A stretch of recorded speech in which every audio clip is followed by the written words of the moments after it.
you come from a traditional real estate background, and Yeah. then all of a sudden you decide, hey, I'm going to get into wholesaling. What was the thing that caused that to happen? And then tell us about how you started building that business. Yeah, so I call it quick flipping, right? In Ohio, we call it quick flipping. It was really necessary when you wanted to start investing. I started marketing for investment properties. I wanted to buy more investment properties than I was. There's only so much you can buy in the MLS. There's only so many for sale by owners, and there's only so many doors you can knock, right? Once I started realizing that we wanted to scale that side of the business to be able to find off-market opportunity, there's only so much of that opportunity that came in that I actually personally wanted to buy. So if 5 deals come in and I only want to purchase 1, what do I do with the other 4? So hopefully you can convert them into listing appointments. So the script would be like, well, Mr. and Mrs. Seller, like if it doesn't financially make sense for you, or for whatever reason, you'd rather get more money now than if you sold as a cash deal and as is deal, I'd love the social team, which is my real estate team, to have an opportunity to come in, show you what it would be like to list the home on the market and get top dollar for the property. Does that make sense? And if they said no to that, now what do? We're kind of just throwing away opportunity. And so now we're able to get the property under contract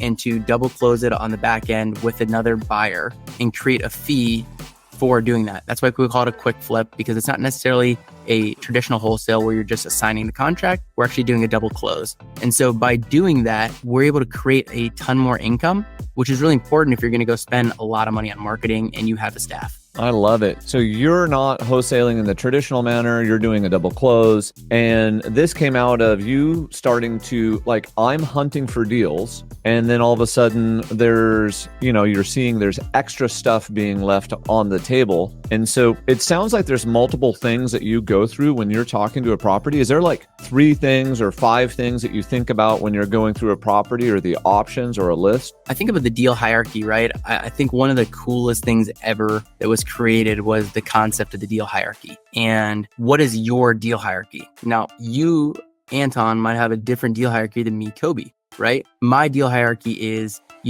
at the very top, can we get a $15,000 spread if we quick flip it? If I wholesale it, which is where I just buy it, put it right back on the retail market with my retail team and resell it, can I go get a $32,500 hit for that? If I flip it, can I make $50,000 as a flip? If I rent it out, can I make $600 as a rental? And if I do an owner financing deal, can I make $750 a month as an owner financing deal? And if I push it to the retail side, can we go get a commission at a 6% or 7% commission on that side? And so it's playing where you have the same deal. So it's like, I'm holding a notepad right here, right? So I have this is the house, right?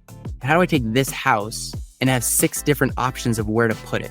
Whereas before it was, I have this house and I can just list it. Well, if they don't want to list it, okay, now it goes to the trash. And then it became like, well, I can list it and I could flip it. Otherwise it goes to the trash. And then I added on I could do it as a rental, because that can make a lot of sense. If I took the loan and everything made sense, we refied out, we did a BRRRR, whatever it is, cool. Then we added on the owner finance side. And so I think, how do you add as many things as you can while it's still being the same product? So it's not just Kobe running in circles, being a madman and having, here's the 6,000 things we do. It's all the same asset, which is the single family home or the 2 or 3 family home. But we have so many different options that we don't have to throw away money into the trash. I love it. How do I decide, hey, I'm going to flip it versus keep it as a rental? Well, maybe I'll throw this in a different way. I think how you have a great deal, which is what we're doing this for, right?